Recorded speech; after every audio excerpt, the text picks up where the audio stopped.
Čau. Redzēt šo tiltiņu. Principā stāsts nav par tiltiņu. Stāsts ir par kaimiņu kooperāciju. Ļoti patīkama lieta. Šis tas gadījums bija mums tas tiltiņš iepriekšējais. Nu, kas ar viņu sanāca. Un tur vēl viens tiltiņš, kuru vienkārši ūdens atnesa. Bet te mums ir karjeru vienreiz tā kā izlaida. Šitais ir tāds, cerams, uz ļoti ilgiem laikiem būs. Un kaimiņš visu to atvedā. Mēs kopā uzstādījām tie odi apkārt. Mēs tikko iemetināja šito. Un tagad ko jāapstrādā, lai neparādās pa nakti korozija. Ak, Dievs, kā tie odi. Vienkārši nenormāli.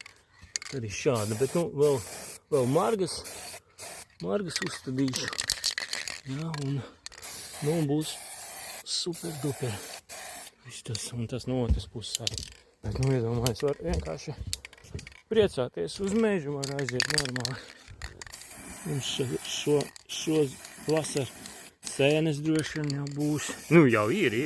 Vienkārši šajā pusē neuzdrošinājāmies pāriet, jo redzi, kāds tilts bija gabals no iepriekšējiem. Man bija tā doma, varbūt paņemt visu, kas ir, un sataisīt kaut kādu tādu Quasimodo vai Frankensteinu. Te kaimiņš saka, klausies, man te ir rāmis. Es tev atvedīšu. Atvedu, jā, kā solīja. Un tas ir tiešām tāds prieks, ka tā kaimiņu sadarbība veicina rezultātus. Ziniet, lai jums tā paveiktos ar kaimiņiem, kā man. Čau!